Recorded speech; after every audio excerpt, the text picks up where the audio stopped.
O Supremo Tribunal Federal, o ministro Alexandre de Moraes, tomou uma decisão em cima de uma arguição de descumprimento de preceito fundamental.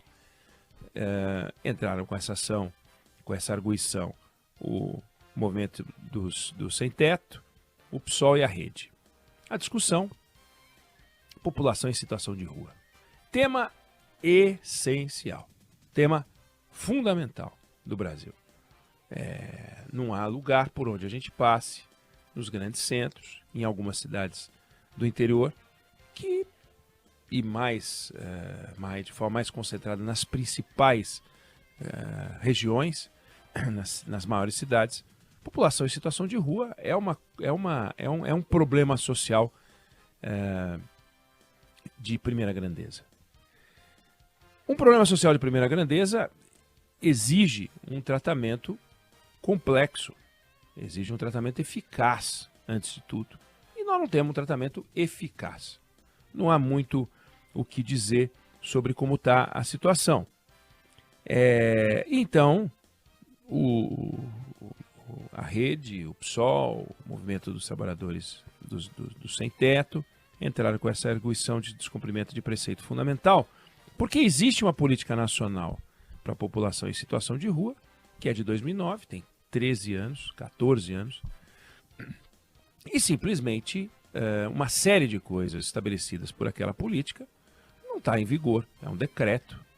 E tem aliás, quem lê aquele decreto fica impressionado com a qualidade, né, com a amplitude, com a ambição, mas obviamente até agora não andou muita coisa. 5 estados aderiram à política definida por aquele decreto, 15 municípios aderiram à política definida por aquele decreto. Distrito Federal, Bahia, Paraná, Rio Grande do Sul e Pernambuco são os estados, e 15 municípios, ou seja, o Brasil que tem mais de 5 mil municípios, tem 27 unidades da federação. Está longe o Brasil de ver essa política ser adotada do jeito que ela foi prevista, né? Não vou falar em lei, mas na forma da lei, por um decreto. Então, como a gente está longe de uma solução para esse problema, como a gente está longe de uma solução para vários problemas, diga-se de passagem, mas como a gente está longe de uma solução para esse problema, esse assunto foi parar no Supremo Tribunal Federal, caiu nas mãos do ministro Alexandre de Moraes, que tomou uma decisão em caráter liminar e sujeito à apreciação do plenário.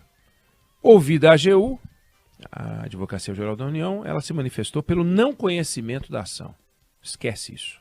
Não vamos botar a mão nesse troço. Procuradoria-Geral da União da República disse, esquece isso, não vamos botar a mão nisso. E por quê? Diz a Procuradoria-Geral da República. Porque não cabe ao Judiciário substituir o Legislativo e o Executivo na formulação e na execução de uma política pública. Não cabe, disse a Procuradoria-Geral da República. E também não cabe ao Judiciário estabelecer, definir a realização de despesas que não estão previstas no orçamento. Bom, o ministro Alexandre de Moraes, ouvida a AGU, ouvida a Procuradoria-Geral da República, estabeleceu o seguinte, entre outras coisas, que o governo, que o poder central, o governo federal, organize, estou puxando aqui para ir certinho ao ponto, num prazo de 120 dias, o Poder Executivo, no prazo de 120 dias, faça um plano de ação e monitoramento para poder implementar de maneira efetiva a tal política nacional para a população em situação de rua. Então, o ministro Alexandre de Moraes deu 120 dias. 120 dias são os famosos 4 meses, né? 3 meses, 4 meses, 4 meses. Deu 4 meses para o governo, para o Poder Executivo Federal, formular um plano de ação e monitoramento para efetiva implementação dessa política. Com um detalhe, com a participação, entre outros órgãos, de um comitê e de um conselho. O comitê é o Comitê Intersetorial de Acompanhamento e Monitoramento justamente da Política Nacional. Então, criaram, quando fizeram a Política Nacional de População em Situação de Rua, criaram um comitê para acompanhar o monitoramento, para acompanhar e monitorar essa política. Bom, esse comitê é formado por 16 pessoas, 8 da sociedade civil, 8 do governo. Então tem que ouvir o comitê tem o Movimento Nacional de População de Rua, o Fórum do Povo de Rua de Fortaleza, o Fórum Permanente da População de Rua do Rio de Janeiro, o Fórum Permanente de Acompanhamento da Política e População em Situação de Rua de São Paulo, a Pastoral Nacional de População em Situação de Rua. Ministério do Trabalho, Desenvolvimento Social, Combate à Fome, Ministério da Justiça, Ministério da Cultura, Ministério do Esporte, Ministério da Saúde, Ministério da Educação e coordenado pela Secretaria de Direitos Humanos. Então tem que ouvir, envolver, participar este comitê. Esse comitê é formado por 16 pessoas. Também é preciso envolver o Conselho Nacional de Direitos Humanos. Conselho Nacional de Direitos Humanos. Esse, em vez de ser formado por 16 pessoas, é formado por 22 pessoas. 22 pessoas. E tem lá a lista de pessoas envolvidas nesse conselho. Então, um comitê com 16, um conselho com 22. Além disso, tem que ouvir a Defensoria Pública da União, o Movimento Nacional de População em Situação de Rua. Aí esse plano tem que ser feito em 120 dias.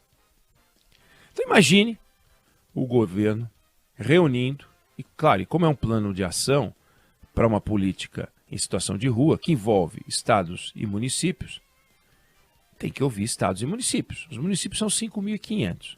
Tem que ouvir os estados também. Aliás, a arguição de descumprimento de preceito fundamental tem entre os advogados a procuradoria de todos os estados.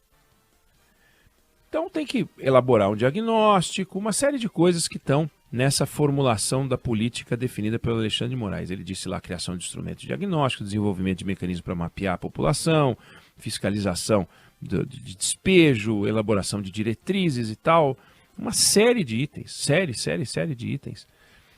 Ele dá 120 dias. Bom, como é que você estabelece um plano para implementar a política?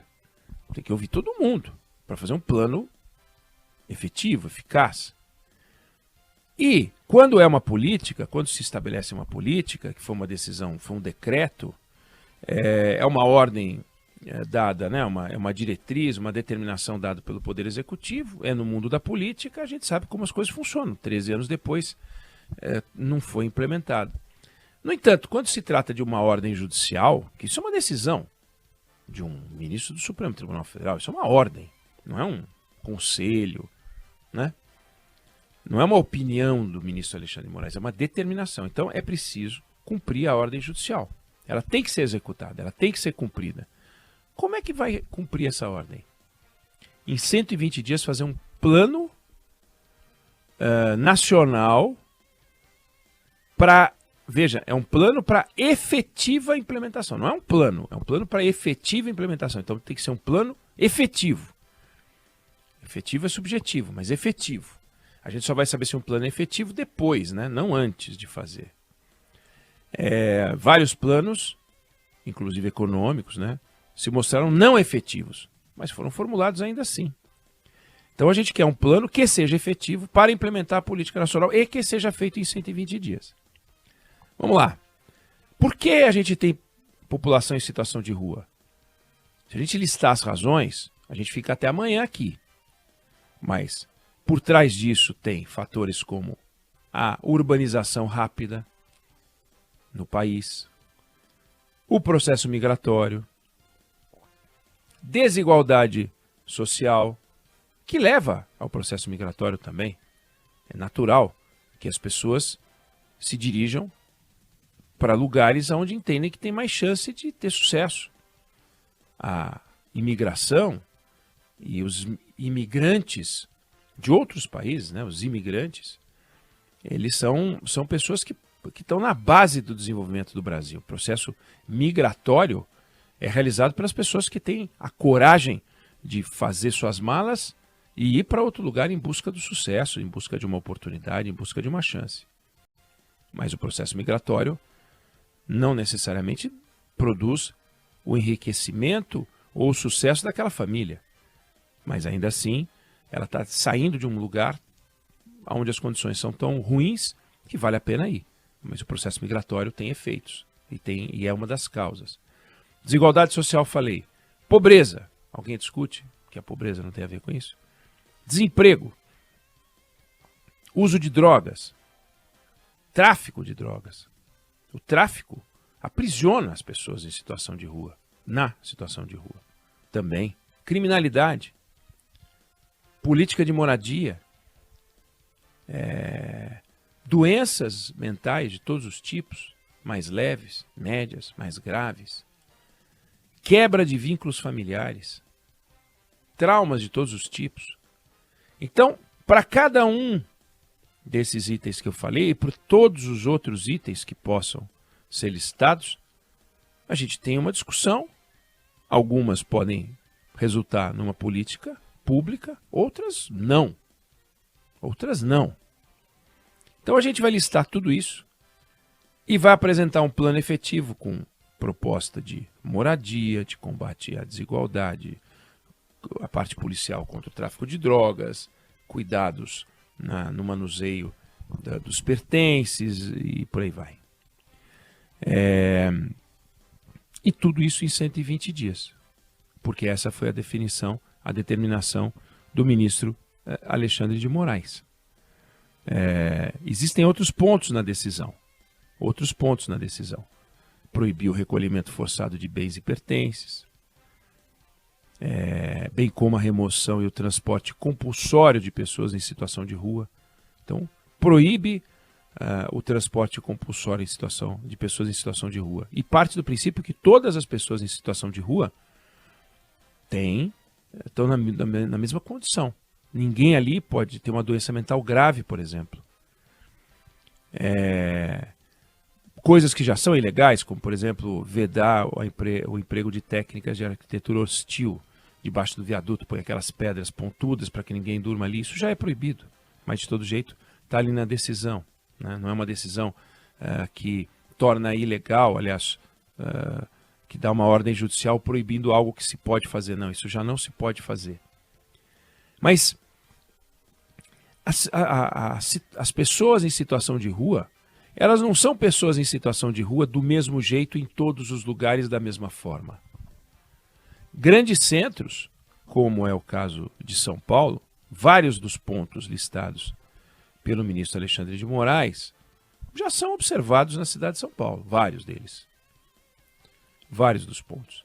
E cidades como São Paulo, por exemplo, trabalham com uma estrutura muito grande de acolhimento e gasta uma fortuna com isso. E tem que gastar mesmo, mas é uma fortuna. Outros lugares não. São Paulo tem 24 mil vagas para acolhimento de pessoas em situação de rua, aluga 4 mil quartos de hotel.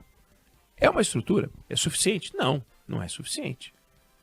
Mas não dá para dizer que não se faz nada.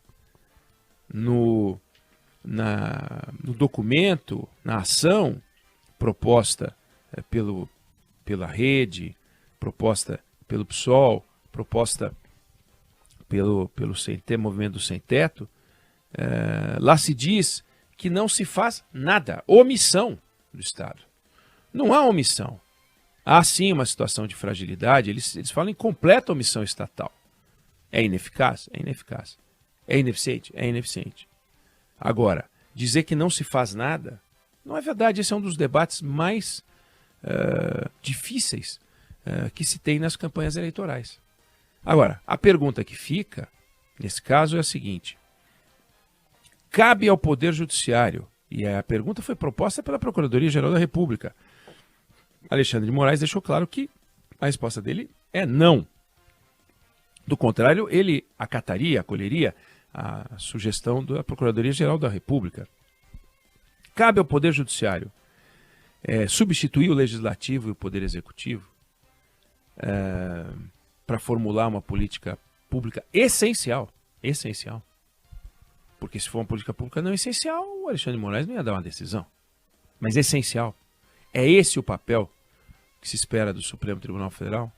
Substituir o poder público, leia-se poder legislativo e poder executivo? Porque se cabe, e em várias ocasiões a gente está vendo que na interpretação do Supremo cabe, o ministro Edson Fachin, por exemplo, proibindo operações da Polícia Militar no Rio de Janeiro durante a pandemia. É um modo de ver, interferindo no sistema carcerário, tomando decisões e mais decisões em todas as áreas onde há problema. Você não vê o ministro Supremo falando de algo que não há problema, né? Assim como os médicos. Você não vai procurar o pronto-socorro porque você não tem problema. Não, eu estou bem e vim aqui no pronto-socorro. Não. Então toda vez que alguém entra no Supremo Tribunal Federal, está levando um problema. Eu fico imaginando o que é a cabeça dos ministros do Supremo Tribunal Federal. É evidente, eles só discutem problemas. E, obviamente, tem que levar e encontrar uma solução. Mas a solução pode ser, por exemplo, a que propôs a Procuradoria. Olha, não cabe a nós discutir políticas públicas, por mais angustiante que isso possa parecer. E é notícia. E essa notícia produz um outro debate. Em vez de sair, como saiu no site do Supremo Tribunal Federal, STF determina que entes federados adotem providências para atendimento à população em situação de rua, STF define que o Poder Judiciário não substitui o Legislativo e o Executivo na formulação de políticas públicas. Sociedade, discutam isso, cobrem dos seus governantes. Porque na hora da eleição é com eles que a gente conversa, ou é deles que a gente espera uma resposta. E depois vem o Supremo Tribunal Federal para discutir isso. Nós vamos resolver, porque agora temos um nó, tem uma ordem judicial mandando fazer algo em 120 dias que o Estado brasileiro não fez em 13 anos. E aí? Como é que nós vamos cumprir? Como é que a gente vai ver isso cumprido? O Alexandre de Moraes foi lá, deu a canetada dele, ó, vamos fazer, é para fazer, cumpra-se. Aliás, toda a ordem judicial, no final, termina com isso, né? Comunique-se com urgência ao presidente da República, os governadores de Estado e do Distrito Federal e os prefeitos municipais para ciência e imediato cumprimento dessa decisão. Ciência à Procuradoria-Geral da República, publique-se, Brasília, 25 de julho de 2023, ministro Alexandre de Moraes, relator, documento foi assinado digitalmente. Então, imediato cumprimento dessa decisão. Imediato cumprimento dessa decisão é o seguinte, começou a contar o prazo, dia 26, dia seguinte à decisão, primeiro dos 120 dias, para se definir um plano nacional para efetivo cumprimento, efetiva adoção da política nacional para as pessoas em situação de rua. Está contando, faltam 119 dias amanhã, quando a gente fizer o Band News no meio do dia de quinta-feira. Vai dar certo? Vai funcionar? Vai sair um efetivo programa? Ou você acha que vai sair qualquer coisa e depois vamos ver no que dá? Quer dizer, a partir de agora, você acredita que daqui a 120 dias começa a mudar a vida das pessoas que vivem em situação de rua? E vai mudar completamente? Ou você entende que essa decisão do ministro Alexandre de Moraes é mais um movimento do Estado brasileiro em torno de um assunto sério, sobre o qual a gente tem que tomar uma decisão importante e que vai entrar para a lista de decisões importantes que foram tomadas sem que o cenário mude? Vamos ver, vamos aguardar. Eu não sei qual é a sua opinião, qual não é. Essa é a minha opinião sobre o assunto. Não sei se você concorda ou se você discorda.